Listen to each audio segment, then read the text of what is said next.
जय श्री कृष्णा। नमस्कार दोस्तों, स्वागत है आप सभी का हमारे YouTube चैनल पर। प्रिय भक्तजनों, आज के दिन हम आपको दशा माता की 6वीं कहानी सुनाएंगे, जिसमें कि एक राजा और उसकी रानी कोमलांगी की कथा सुनाएंगे। तो सभी भक्तजन हमारी दशा माता की कहानी को प्रतिदिन बड़े श्रद्धा भाव और प्रसन्न चित्त मन से सुने। जो भक्त हमारे चैनल पर नए जुड़े हैं, जिन्होंने अभी तक हमारे चैनल को सब्सक्राइब नहीं किया है, वो हमारे चैनल को सब्सक्राइब करें, वीडियो को लाइक करें और शेयर करें और कमेंट करें। आइए भक्तों, कथा को प्रारंभ करते हैं। बोलो दशा माता की जय। एक राजा था, उसकी रानी कोमलांगी थी। वह फूलों की सैया पर सोया करती थी। एक दिन फूलों के साथ कच्ची कली भी आ गई। कच्ची कली के कारण उसे रात को नींद नहीं आई। वह करवटें बदलती रही। राजा ने पूछा, प्रिय, आज क्या बात है जो तुम्हें नींद नहीं आ रही है? रानी ने बताया कि आज फूलों में एक कच्ची कली आ गई है।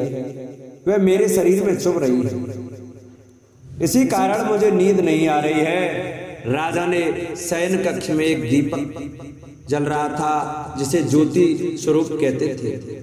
ज्योति स्वरूप रानी की बात सुनकर हंसा।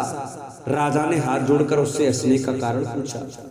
ज्योति स्वरूप ने बताया कि अभी तो रानी को कच्ची कली के कारण इतनी तकलीफ हो रही है। कल सवेरा होने पर जब रानी का सिर का बोझा ढोना पड़ेगा, तब इनकी क्या गत बनेगी।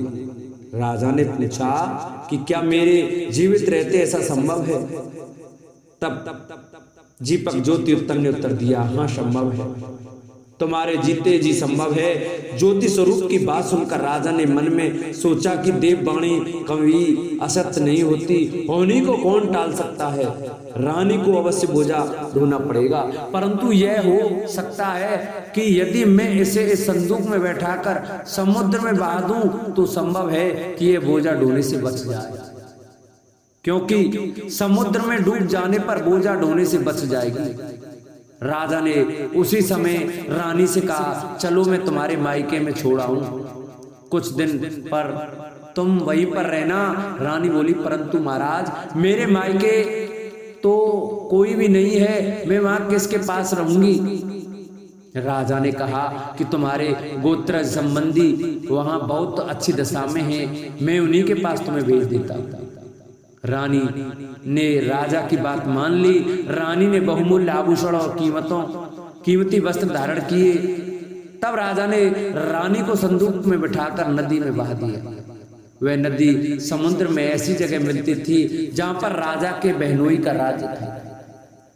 समुद्र में मोती निकालने का ठेका राजा के बहनोई ने ले रखा था। वह संदूक बहता बहता जब राजा के बहनोई के इलाके में पहुंचा तो उसने मलाहों को आज्ञा देकर संदूक को समुद्र से बाहर निकलवा लिया। संदूक को उसने अपने महल के शयन कक्ष में भिजवा दिया और आदेश दे दिया कि वह मेरे पहुंचने तक इसे कोई नहीं खोले। राजा का बहनोई, जो उस जगह का स्वयं राजा था, उसके शयन कक्ष में संदूक के पहुंचते ही रानी को पता चला कि इस संदूक को राजा ने समुद्र में पाया है, तो वह फौरन शयन कक्ष में आई। उसने पहरेदारों को हट जाने को कहा। रानी ने संदूक को खोल लिया। उसे संदूक के अंदर 16 श्रृंगार किए एक स्वर्ग सुंदरी मिली। रानी ने अपने मन में सोचा कि यदि राजा इसको इस दशा में देखेंगे तो इसके ही हो जाएंगे और मुझे छोड़ देगा।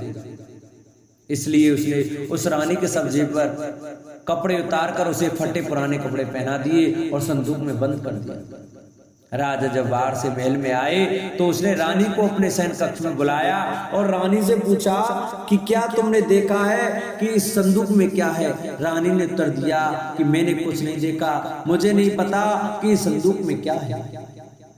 राजा ने रानी के सामने संदूक खुलवाया तो उसे संदूक के अंदर फटे पुराने कपड़े एक स्त्री दिखाई दी जो भिखारिन सी लग रही थी।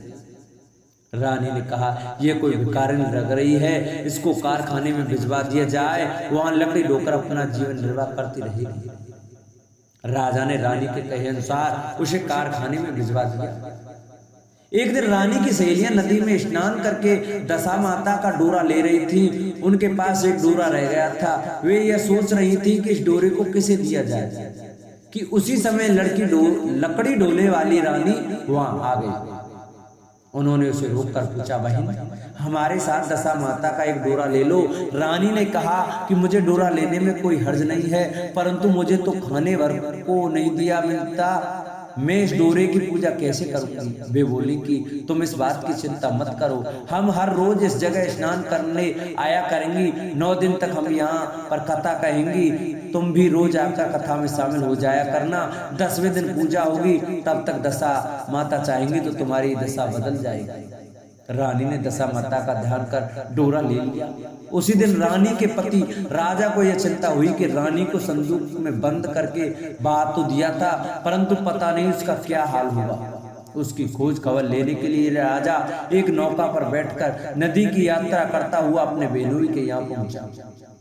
संध्या के समय वह अपनी बहन से बोला, मेरे हाथ पैरों में बहुत दर्द हो रहा है, किसी दबाने वाले को बुलाओ। तब उसकी बहन ने लकड़ी ढोने वाली भिखारिन को बुलाकर लाने की आज्ञा दी। उसे कहा, आज रात तुम मेरे भाई के पैर दबा दो।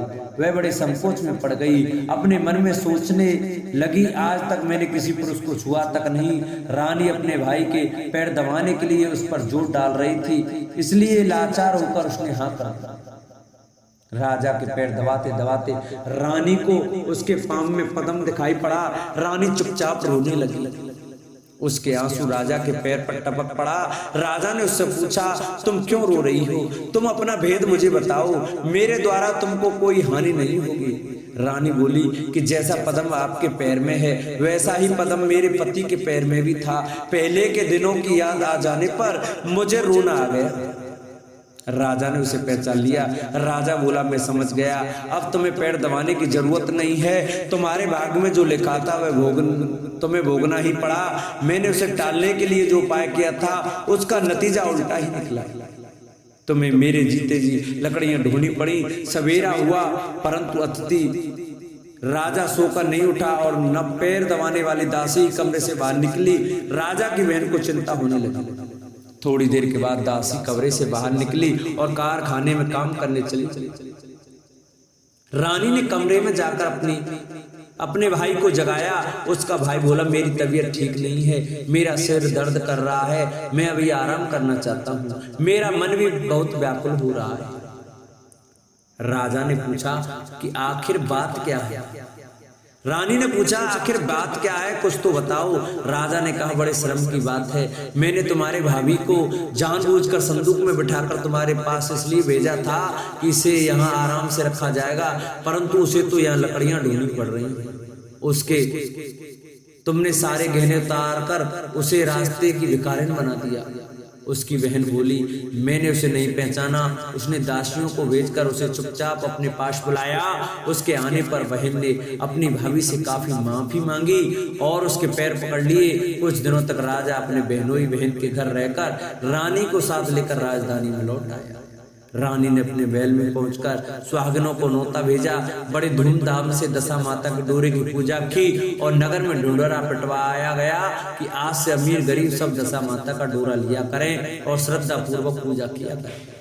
जिसके पास पूजन पारण के लिए धन की कमी हो वह महल से ले जाया करे। जिस प्रकार रानी के दिन दशा माता ने फेरे, वैसे ही वह सबकी दशा ठीक करे। बोलो दशा माता की जय।